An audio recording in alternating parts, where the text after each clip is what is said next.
So as we transition up this medial compartment, we've addressed the medial head of soleus, our friend's flexor dig tib post.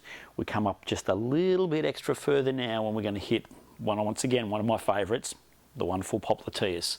So as we know, this muscle wraps around the back of the knee, and obviously it helps extend the knee, especially as we run. So it is highly important to knee biomechanics.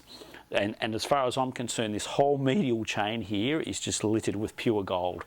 And these trigger points are just highly, highly important in terms of treating a lot of lower limb injuries that our runners will have. And popliteus is right up there. So once again, how are we going to address this safely and also effectively?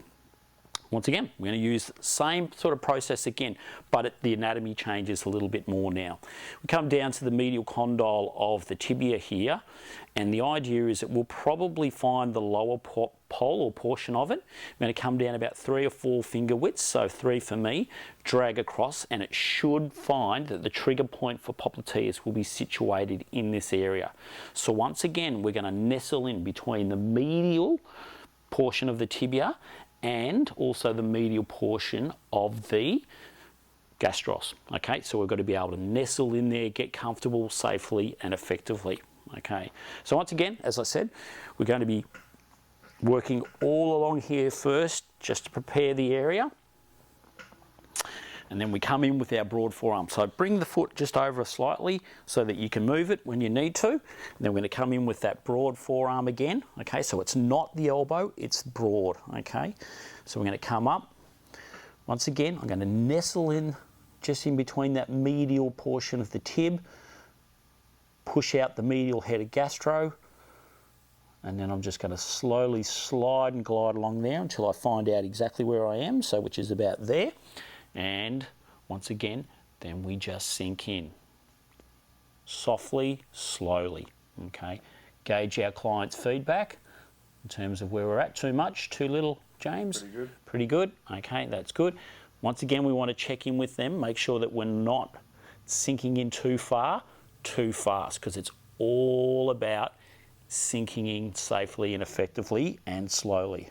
So come in here. Now, the referral for this can vary. A lot of people will feel it right in the back of their knee, but some people feel it wrap right around to the front of the knee, almost to the lateral portion of the knee as well. It does vary, or deep into the gastro itself. So I'm just sinking in there, and I'm finding the tissue just starting to open up a little bit. As I said, I can just lean forward a little bit more, and then once again, as I said, a little bit of passive movement there just helps speed things up a bit. Also, we're able to mobilise the tissue around that area, and it's only a small portion of tissue that we're trying to address here. So once again, we can come down a little bit inferior, we can go a little bit superior, push out a little bit more posterior, sink in, still like comfortable. Yep, no problems. Beautiful, and I just sit there, slowly feel it sinking away. It's highly effective. Okay, and with all these trigger points, it is all about coming out the same way that you went in. So we're just basically going to go out slowly, the same way that we went in. Okay, so that's popliteus. So if you even remotely enjoyed some of that content, please do me a favour and hit the like button below, just so that I know that you did enjoy it. Also, if you don't want to miss out on any of the content that we put up on a regular basis, then the best way to do that is obviously just to hit the subscribe button. So it's a bit of a no-brainer. But most importantly, if you really want to see the true show, the real show, take the opportunity, hit the link below, stuarthines.com. That's where we have all the comprehensive assessment, treatment of a whole range of conditions. That's where we have our online courses and obviously our mentoring and so forth, the webinars and our podcasts. So if you're even remotely interested in what we do, go and check it out. Appreciate it. But also, most importantly, again, just be awesome at what you do.